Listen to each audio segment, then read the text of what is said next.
I Right. think it's Right. fine, but yeah. And Okay, it's a great. big earthquake, but it doesn't sound like there's a high mortality. Right, that's good. Yeah, That's good. And it wasn't some, she's in that big, and it wasn't something that. yeah. Right. Okay, we'll go ahead and get started. Thank you all for being here, and for anyone who's watching this afterwards, or are we doing this live remotely too? Okay, so anyone who's out there, my name is Michelle Metro Rowland, and I handle the Fulbright portfolio here at Western Michigan University, so both a student and scholar, as well as the inbound and outbound program. And so in terms of the scholar program, I serve as Fulbright Scholar Liaison. And I had a Fulbright Hayes doctoral dissertation research abroad grant. I spent a year in Hungary with my 2 children. And I say that because one of the things that's really great about Fulbright is it is very family friendly. So I want to talk about the Fulbright program. One of the things we always do when we talk about Fulbright is give kind of some background so you can understand how Fulbright differs from other grants that may be out there. Fulbright came out of World War II and was really focused on person-to-person diplomacy. So that cultural piece plays a really important role, and that's kind of what makes it different from something like an NIH grant or an NSF grant. It's sponsored by the U.S. Department of State, and it is binational. So what that means is that the U.S. Folks and the host countries determine their priorities. So if you go in and you look at the catalog, the awards will be very different depending on what country you're looking at. The other thing that I should say is the original mission was to foster mutual understanding between nations. Fulbright has expanded now to also include advancing knowledge across communities and improving lives around the world. That mission, I would say, is pretty important. So if you're thinking about putting together an application, you really want to figure out how are you addressing those 3 points. Fulbright at its heart is about diversity, equity, inclusion, and accessibility. Because this is person-to-person diplomacy at its heart, Fulbright really wants to make sure that they are sending folks abroad who represent the full scope of U.S. society. Fulbright. One of the things we get asked is, why should I do a Fulbright? And there's a number of things that come up. These relationships are lasting. We had a faculty member last year, maybe 2 years ago, on a Fulbright in Albania, and this week we're hosting a contingent of 7 Albanians here on campus to talk about ways that we can continue to connect. You can expand your publishing network. You can gain experience teaching in a cross-cultural context. Serve as an ambassador for international exchange, professional recognition, etc. I mentioned that Fulbright is family friendly, so about 60% of the awards do include dependent support. Sometimes that's tuition support as well. And Fulbright has a lot of support. There's a bunch of commission countries where you're going to be part of a whole community when you're there, so you're not just going out on your own. I'm going to talk about 2 Fulbright options. The Fulbright Core Awards is the first thing I'll talk about. That's kind of the traditional award that people think about when they think about a Fulbright. You're going abroad to either research, to teach, or to do both. And they've also now added professional projects, so that is something that you would be doing that's outside of the context of traditional research. Maybe you're looking at what NGOs are doing or what your colleagues are doing abroad. So you're not coming back with necessarily research data, it's professional development. The thing about the Core Awards is that this is a project that is designed by you. You're the one who's proposing that, and you'll see what I mean when I talk about the Specialist Award. These Core Awards are from about 2 to 12 months. A large portion of them are about 4 months, so you can do it in a semester. Dependent support. The Fulbright Core Award, so the Scholar Program, is administered by the Institute of International Education, and that's important because when you go to the Fulbright Scholar page, you will not find anything about the Fulbright Specialist Award, and that is because the Fulbright Specialist Award is administered by another agency, World Learning. The Fulbright Specialist Award is an opportunity to consult or teach abroad The project is designed by the host, so it's the host institution that submits an application, and you are on a roster that details your expertise. And these are short projects, 2 to 6 weeks, and there is no dependent support for these. And I'm going to go into more detail about both of those, but I just like to lay that out at the beginning. So the Fulbright Scholar Program Core Awards. The eligibility, so because this is the U.S. Scholar Program, you do have to have U.S. citizenship. There is a Fulbright Foreign Scholar Award, and I'll mention that at the end. You need a terminal degree. You have to have some expertise. If you are applying for a teaching award, you need to have a teaching portfolio of experiences, etc. We like to say that there's an award for every stage of your career. So there are scholar awards, there are postdoctoral awards. So if you have graduate students that are finishing up with PhDs, or you also have a whole set of awards in the scholar awards for young faculty, so people who are in their early parts of their career. Distinguished Scholar Awards are for those people who have had a longer career, and these are among the most prestigious among the scholar awards. And then the International Education Administrator Awards for folks who have a significant portion of their portfolio dealing with international education. The flex option, I talked about how long these awards are. One of the things that's nice now is that there are these options to do flex awards, which are about 2 months at a time over a 2-year period. So you could spread that out over like 3 different trips. And that is really nice because, again, Fulbright is really trying to be accessible and make sure that people have these opportunities. There are also global and regional awards where you can be in a couple of different countries or up to 3 different countries. In terms of putting together an application, and this sounds really basic, but this is really the most fundamental thing, is you need to select the right award. And what I like to say about this is that Fulbright awards are not like job descriptions where you're reading and you're like, oh, I do some of those things. I don't do some of these other things, but I'm going to apply. The awards, the way they're written, are pretty specific. And so you really want to make sure that you're matching your expertise, your career profile to what's in the award description. And again, some of these awards are open to all disciplines, but they'll say we really have a preference for folks in the STEM fields, or we really have a preference for people in political science or working on topics of demography. So that's a conversation that we want to have is whether or not that's a good fit, or is there another potential award.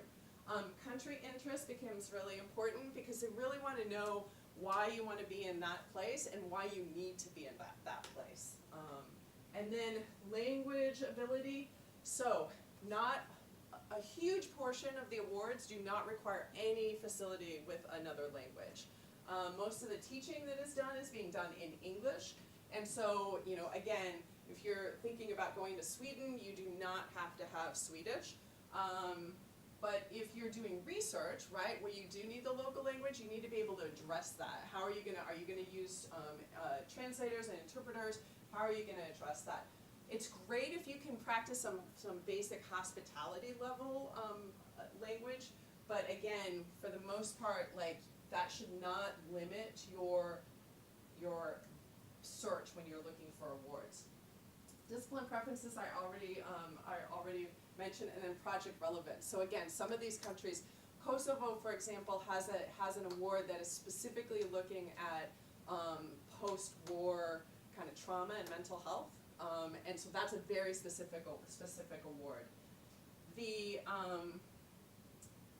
And you can only apply for 1 award per application cycle, so that makes it a little bit important to make sure that you're matching. The application components, there's an application form, an online form, there's a project statement, and that's really the bulk of it. And I have to tell you, it's really funny because it's 5 pages. So the challenge is really putting everything into 5 pages, right? It's not filling up those 5 pages, it's fitting everything in. They're gonna wanna see a CV. only 2 letters of recommendation are required. My suggestion typically is that one of those letters of recommendation should come from your department chair if you have a good relationship with them, because that's going to carry a lot of weight. And then the other recommendation can come from, it can come from someone here at the institution, it can come from somebody that you collaborate with. It does not have to come from someone in the host country, and it does not have to come from someone who had a Fulbright. We get that question a lot. Language proficiency report, if it's required. The letter of invitation, when you go into the awards catalog, you'll be able to go through and see what the requirements are, and for many awards you do need a letter of invitation. This is someone in the host country who is willing to be your host. And awards have different areas. Sometimes it's an academic institution, it could be an NGO, and it'll say on the award what is accepted as a letter of invitation. This is the most challenging piece to get right for a couple of reasons. The catalog opens in February. The awards are due in September 15th. A lot of institutions shut down in the summer, and when I mean shut down, those faculty are not reading their emails, and they're not gonna, and so a lot of our European partners don't come back until October, and that's past the time when your application is due. So the letter of invitation is really key in working on that kind of earlier and making sure that you have that in hand well before the September deadline. If you're applying for something that has teaching, they do want to see course outlines or syllabi. These can be courses that you have taught. They can also be, if you're proposing a teaching Fulbright and you're in conversation with a university partner, it could be an outline for a syllabus that you're working on to teach there. For research, they want that reference list. They want to know that your research topic is kind of grounded in the field, and any artists, architects, journalists, there is a portfolio option. So, tips for a strong application. Again, I can't stress this enough, read the award description. Start early, especially getting those letters of affiliation. You can enter your referee's information as soon as possible, and so that they can write about that. And then again, you want to take advantage of resources. So with the scholar program, you do not need to apply through the institution. There's no role that we play here for your application. However, we have a really strong Fulbright program here, so we do provide support. So I routinely review applications, and what I'm reviewing them for is, I'm a peer reviewer. I've got 45 of these. I want to make sure that I'm getting everything I need out from my first read, right? So I'm not necessarily having the disciplinary expertise unless it's cultural geography. But other than that, my role really is am I getting everything that I need, and are you able to express the intricacies of your project to someone who may not be in your field? The first round of reviews is a peer review, so those again are going to be people who have expertise in your field. The second round is the in-country review, and those are going to be people who do not necessarily have expertise. So that's why you want to make sure that you're communicating to a broad audience. The other thing is that we have a Fulbright alumni ambassador here on campus, Dr. Herman Zarate-Santos, who is in the Department of Spanish, and then also you have several colleagues here at CHHS who are either on Fulbrights or have been, and I have Dr. McMurrow's contact information. She asked me to share it at the end of this application. So talking to other people who've had Fulbrights, and then also IIE they have office hours, they have contacts for each of the awards, so they're a really great resource to take advantage of. I've kind of alluded to this. Competition opens in February. This application deadline is September 15th. Trust me, that's a lot better than it was in terms of the academic calendar, even though it's not a great time for, especially for our calendar.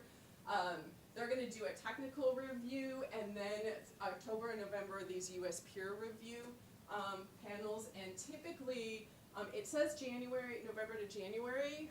I would say for the last 5 years, my faculty have been hearing in December. So at that point, then it's going to go to the host countries, and January to June, that's a huge time. It's true. So I've had faculty here in February, and I've had faculty here in April. So unfortunately, you're kind of on pins and needles for that period, and then typically you're going out and again, some awards will allow you to start in September, August or September. Some have a January start, some have others. So all of that is going to be in the awards catalog. The understanding the awards, I'm going to try to pull up the catalog at the end of this, but just this little bit right here is going to give you these tabs. So award details, award requirements, that's where you're going to find information about language, about whether a letter of invitation is required, and then country overview and award benefits. And you're not going to get rich off of a Fulbright, but you're typically, those award benefits are pegged to the cost of living there, and sometimes they are distinguished by your level of assistant, associate, or full professor. And again, all of that is going to be there. Award length, this is kind of the first page. It's going to tell you how long the award is, whether or not there's a flex option, and then what they're looking for, what kinds of activities you can do. So again, this teaching research, you may see teaching research together, you may see just research, you may see just teaching, and you may see professional project. So that was a lot about the specialist or the scholar program. I'm going to talk about the specialist program, and then we can open up the catalog and look at what that looks like. But I think having these kind of juxtaposed helps understand kind of where they're at. Again, these are these shorter term projects, and if you think about them as like consulting. So specialists can do a whole host of things. They can deliver seminars, they can deliver workshops, they can do professional development, they can develop curriculum. So we've had faculty who've done that. They can come in and do courses at the graduate or undergraduate level, needs assessment, evaluations for a program or an institution. We actually had a faculty member do one for the Department of Education in Brazil, so at an even higher level. And then they can do something like support accreditation processes for a university. And if you kind of just keep those in mind when we start talking about what the application looks like, that might be helpful. Different types of host institutions, all sort of across the board. And like these medical institutions, one of the things about Fulbright, kind of with both the scholar and the specialist program, is you can't go and do medicine, but you can do all sorts of things around, like you can't do treatment, right? So again, a whole host of places. The application timeline for this is really different, and I'm sorry, I still have the 2023 dates on here. I thought I had changed that, but you can see there's several cycles. So the specialist program accepts applications on a rolling basis, and these applications are also evaluated by a peer review panel, and then if you were accepted onto the roster, you're on there for 3 years. And you can see there's a really quick turnaround. So with the scholar program, you're waiting and waiting and waiting. With here, you're hearing about it pretty quickly. There are specific eligible fields that they're looking at, and again, part of this is really capacity building in some ways. And so public global health is in there, environmental science, biology education, chemistry education, etc. The thing that I would say about this is this does not have to represent your departmental appointment or even your kind of degree expertise, because you can fit in to one of these areas. So we had a faculty member in comparative religion, and there's no comparative religion here, but he had expertise in religion in the US, and so he joined the Fulbright specialist roster as an American Studies expert. So again, there's flexibility in there. In terms of the benefits for specialists, you're getting airfare, you're getting a transit allowance, a daily honorarium, and this limited health benefit plan. This is what the Department of State is providing to you as the specialist. The host institution provides lodging, meals, in-country transportation. And one of the really great things about this is a lot of international partners, they have housing on campus. So this is a really low lift for them. And meals, in-country transportation, they often have a university van to shepherd you around. So for partners, it really, they're getting a lot for a very small investment. The application components are really, really straightforward. There's an application form, they want to see your CV. There are 3 letters of recommendation. They consider your application complete when they receive 2 letters of reference, so that they start reviewing it. And then there's these 2 essays, your interest in being a specialist and the benefit to the host institution. And what I want to say about that essay is that's where you want to think back to the kinds of things that Fulbright specialists can do. Do you have experience with accreditation? Do you have experience with curriculum development? Do you have, some of these areas that go beyond just your disciplinary expertise? And you can talk about that. And typically you really want to talk about in a broad sense. You're not saying, I can go to this institution and do this for them. You want to say, these are the kinds of things I can bring to an institution abroad. The second essay is cross-cultural or international experience. And again, Fulbright is very open to people who don't have a lot of international experience. So they are looking at do you have any cross-cultural experience, right? That could be teaching with international students, whatever. And part of what they're looking for in that is are you, do you have the necessary skills to be flexible? And because international education is all about flexibility, so they're really looking at that. Again, this is what it looks like in terms of what they're reviewing, and they're going to look at your professional qualifications, cross-cultural skills, adaptability. Are you bringing something of value to the program? I'm not sure that I've had a faculty member be rejected from the roster. So again, it's a pretty easy lift. Where it does get challenging is you can be on the roster and you can getting a gig can be difficult. And so there's a couple of things that I would say about that. Is there is an online portal that World Learning has where they have these host institutions who've had their proposals accepted out there, and you can say, yes, I have the expertise for this, I'm interested in this, so you can do that. Again, I've had faculty who've been doing that, they haven't gotten a gig. The other thing is that host institutions may request an individual directly, and that is really important to emphasize because a number of our specialists have gotten gigs that way. And in fact, President Dunn, when he retired, he got on the specialist roster. We had a really strong relationship with a university in the Dominican Republic, and they wanted to bring him in, and so they put together a proposal. He got on the roster, they named him, and boom, he was out there. And it's the same thing. We've worked with some of our partner institutions to say, hey, we have this opportunity for you. And again, because it's such a low lift for them, they're really happy to work with us, and they can then name you. And again, there's nothing sort of back channel about this. It's very accepted.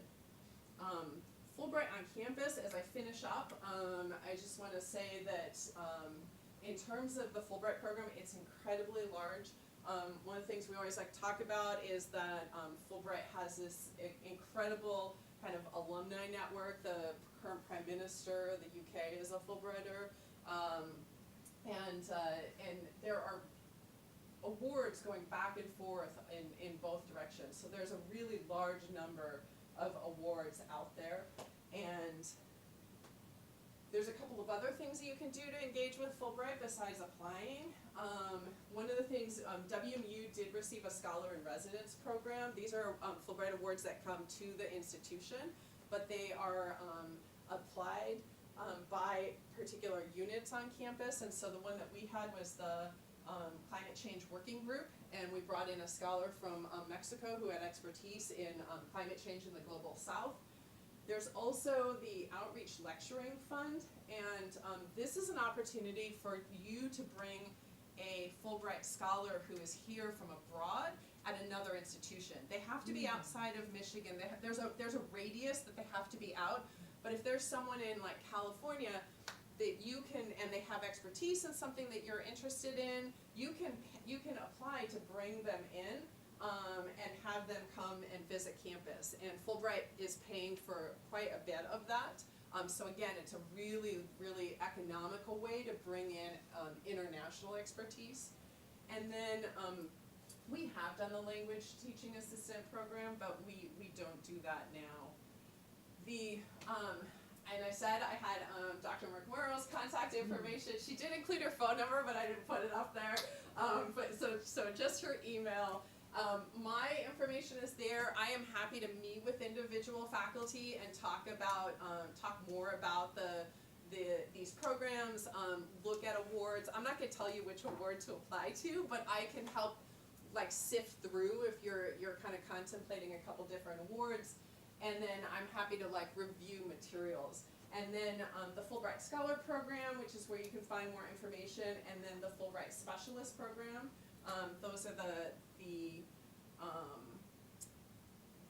awards there. And then I wanted to just pull up the catalog for you, just so you can see what it looks like in a little bit fuller detail. And I'm just gonna, sorry, that's the student program. This is the scholar. What you'll get to if you go to the CIES page, or you just Google Fulbright U.S. Scholar Program. And there's the Fulbright Scholar Awards. This is how you get into the awards. And then I pulled up a couple because I wanted to just show kind of what that looks like. So this is award for Sweden. This is an all disciplines award. So again, right here, they literally do say all disciplines. They have opportunities for research, for teaching, or for teaching and research. The terminal, either a terminal degree or PhD. Like the career profile, again, this is a really broad award. The number of recipients that they have, the length of the award, when it'll start, and whether or not there's a flex option. And then you go further down, and all of this will have more kind of detail on here. And then the award requirements, this will tell you that a letter of invitation is required. With letter of invitation, sometimes you'll see letter of invitation is recommended. Just read that as required. Like if it says recommended, you really want to have that letter of invitation. In certain cases, it will say a letter of invitation should not be sought, and in that case, you do not want to do that. And in fact, I'll show you how you can sort of search for that. The language proficiency, any other language requirements, additional comments, and then here they're going to show you the award benefits. Whether or not there's dependent benefits, what the cost of living is like, and then what the allowance is. So you can look at that. The other thing that I should say is Fulbright considers this a stipend, so it really shouldn't impact what you're getting here at the university. And then I want to pull this one up for Brazil to show you that this one includes the professional project. So you'll see that. This has up to 30 recipients, right? And then the other, and I'm hoping that this is going to work.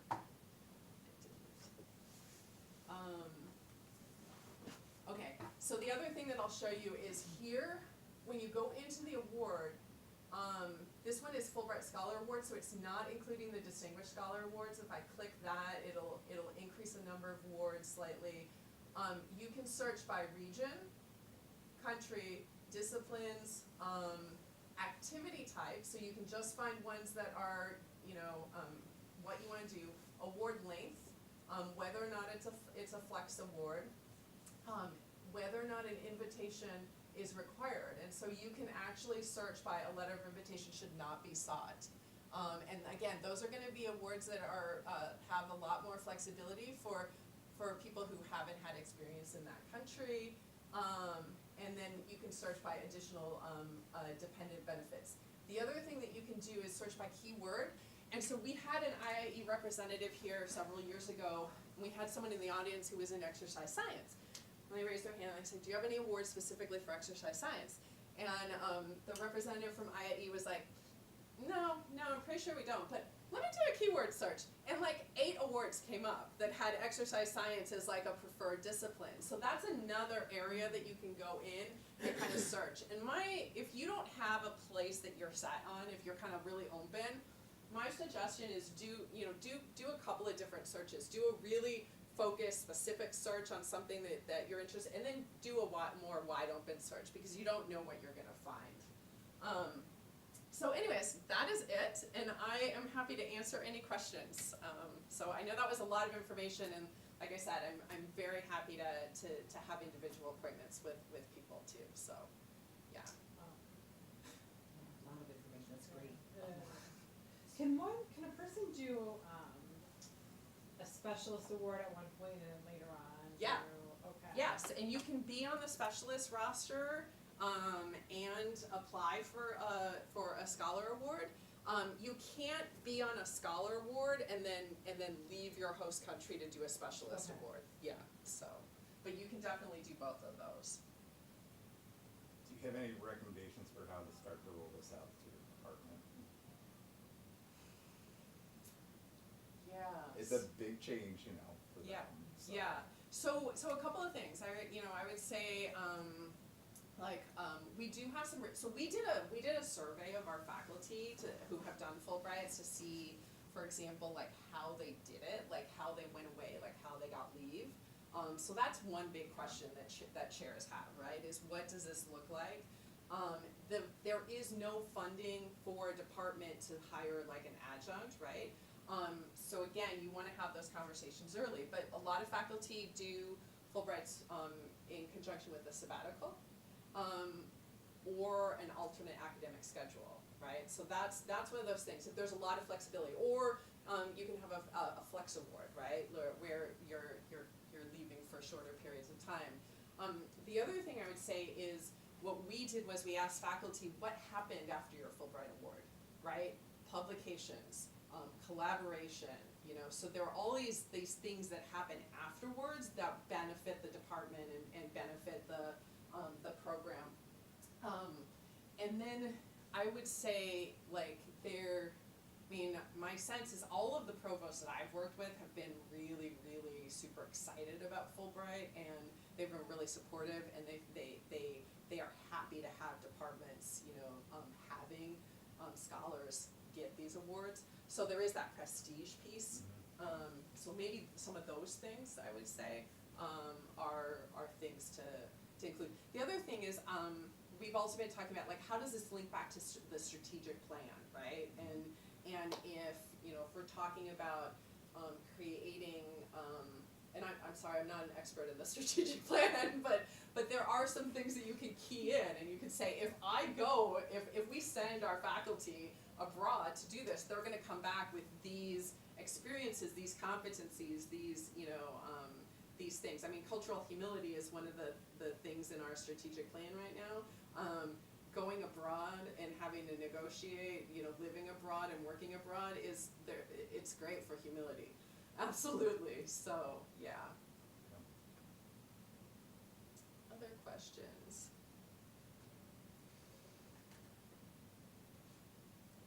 Is this on your website? The PowerPoint? That I can share. I mean, I can send it to you. That'd be Sure. great. Yeah. This is my second go around. Was there one in the fall? Yeah. Probably virtual. I did several virtual sessions in the fall. Yeah. I'm trying to.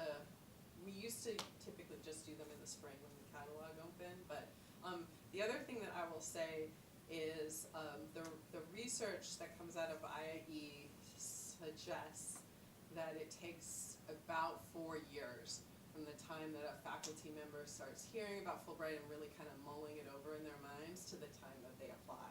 Huh. So, and it's funny, because I think I've seen that with our faculty, and there's a lot to think about, there's a lot to consider, and the last thing I'll say too is that with regard to these connections abroad, we have a lot of institutional partners, right? So we can leverage that to help you find a partner. The other piece is that this Fulbright Scholar Program page has a scholar directory, so we can also use that, right? You can say, is there someone from this target country who came to the U.S. on a Fulbright that I can reach out to and get more information? So then it's not so much a cold call. And the other thing is, Fulbright's kind of, I don't want to say it's like a cult once you're in it, and we don't have a secret handshake or anything, but like if you say like to someone who had a Fulbright, I'm thinking of doing a Fulbright, like oftentimes they're going to bend over backwards to communicate with you. So the reason why I'm saying that is starting to think about those relationships and building those relationships early. I get so many letters from international faculty who are like, I'm applying for a Fulbright, I want to come to WMU, and my application's due next week. Can you get me and I'm like, that's kind of hard. But so building those connections. The other thing, I'm just gonna put a pitch in. We're also doing global classrooms, these collaborative online international learning. We've had a couple of people from CHHS who have done it, and that's an opportunity where you're here in the U.S. with your students, and you're interacting with a faculty member and their students abroad, and they're doing it online. That's another great way to like make those connections, right? You build that relationship. So yeah, that's what I would say. I would suggest. But then you can also do one of these where you don't need a letter of invitation, and you just you have a good rationale for why you have to be in that place.